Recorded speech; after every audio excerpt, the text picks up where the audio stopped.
সাজুগুজু শুরু করে দিলাম, কারণ আমার হাজবেন্ড আসতেছে বলে কথা। রান্না বান্না সমস্ত কাজ শেষ, ঘর ক্লিন শেষ, পার্সেলও ডেলিভারি দেওয়া শেষ। এখন আমি সাজবো, মনের মতো করে সাজবো, কিন্তু শাড়ি কোনটা পরবো? আজকে বেশি সাজবো না, হালকা সাজবো, কারণ সময় নেই। সে অলরেডি ঢাকার ভিতর পৌঁছে গেছে।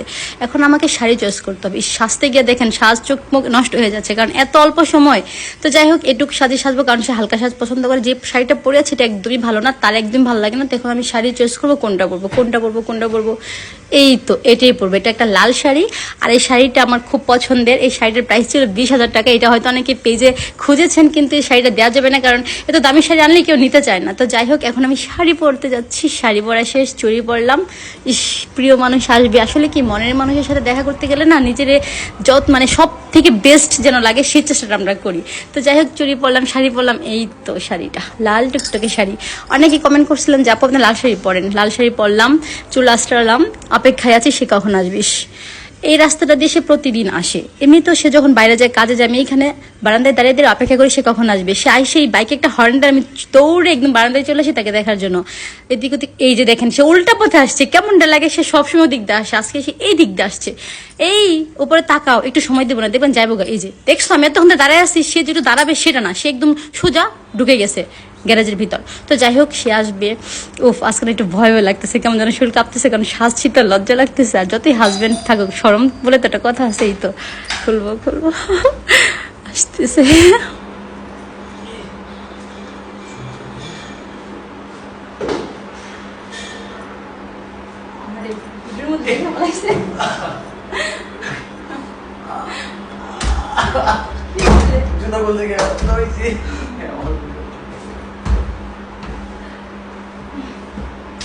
কতদিন পরে যাইছে? কতদিন পরে যাইছে? এলো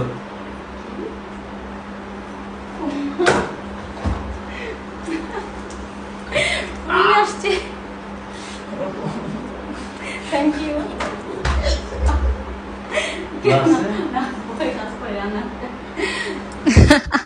সে খুশিতে লাফাচ্ছে, দেখছেন আপনারা। আমি এমনিতে বলি যে সে বাচ্চাদের মতো করে, তার খামখেয়ালি চলাফেরা সবকিছু বাচ্চাদের মতো। সে আমাকে দেখে খুশিতে কেমন লাফালাফি করতেছে, এটা দেখে আমি হাসতে হাসতে শেষ। তো যাই হোক, সে আবার কি করলো, আমার জন্য এতগুলো গিফট নিয়ে আসলো। এটার কি কোনো দরকার আছে? এত রাত হয়ে গেছে, এমনিতেই আমি টেনশন করতেছি, আবার বৃষ্টি পড়তেছে, তার মধ্যে সে নাকি মার্কেটে গেছে এগুলো খুঁজতে। এই চুড়িগুলো খুঁজেও তো খুব অনেক সময়ের ব্যাপার স্যাপার। এই ওয়াও, অনেক সুন্দর। এটা হচ্ছে হালকা গোলাপি কালার, এটা হচ্ছে একদম রেড, আমার শাড়ির সাথে পুরো মিলে গেছে। Red colour, black colour. উফ, আসলে অনেক সুন্দর। আর প্রিয় মানুষের কাছ থেকে ছোটখাটো গিফট পেলে মেয়েরা অনেক খুশি হয়ে যায়। আমি এক হাতে নিতে পারতেছি না, সে নিল। ওই যে একটা সাদা কালার চুড়ি মোট বের করলো, তারপর কতগুলো চকলেট আনলো। উফ, আসলে এমন হাজবেন্ড পা ভাগ্যের ব্যাপার। শরম করতেছে। তো যাই হোক, আসলে আমি অনেকক্ষণ ধরে অপেক্ষা করতেছিলাম।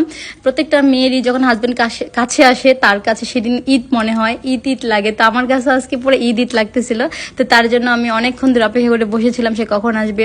তো এখন তাকে বললাম যে তুমি চুড়িগুলো পরিয়ে দাও, যেহেতু কষ্ট করে আনছো। আর একটা গোলাপ আমি মাথায় দিব, চুলে দিব। আমার সবসময় চুলে ফুল পড়তে অনেক ভালো লাগে, আর সেও খুব খুশি হয় যখন আমি মানে তার জন্য সাজি, খোপায় ফুল দেই, চুড়ি পরি, শাড়ি পরি। আসলে মানে বর্তমানে এরকম হাজবেন্ডরা কমই করে, তারা সবসময় কাজে ব্যস্ত থাকে, চাকরিতে ব্যস্ত থাকে। বউদের একটু সময় কম দেয়, বউরা সাজছে কিনা একটু দেখেও না তাকায়। কিন্তু আমার হাজবেন্ডটা না একদম অন্যরকম, সে নিজে আমাকে সাজায়।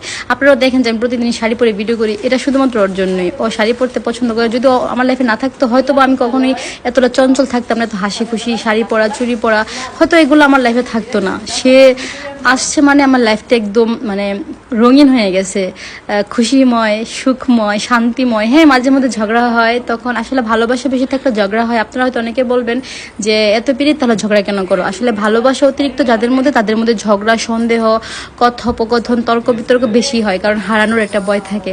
তো যাই হোক, আমার হাজবেন্ড সহি সালামতে বাসায় এসেছে। আপনাদের দোয়া, আপনারা দেখতে চাইছেন যে ভাইয়া কখন আসবে। একসাথে যত রাতি হোক, অনেক কমেন্ট করছেন যে যত রাতি হোক ভিডিও কিন্তু একসাথে দিবা।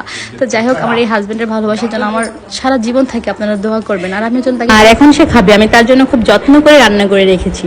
আর আমি সবসময় নিজে খাওয়ার আগে আমার হাজবেন্ডকে খাইয়ে দিই। আসলে এই সমস্ত ভালোবাসা যে বিরতি দেখানোর জন্য তা কিন্তু না, এগুলো আমাদের বাস্তব জীবনে হয়ে থাকে, যে আপনাদের সাথে শেয়ার করা। আপনারা প্রত্যেকেই হাজবেন্ড ওয়াইফ এরকম দুজনকে ভালোবাসবেন। ভালো থাকবেন, আমাদের জন্য দোয়া করবেন। Bye bye.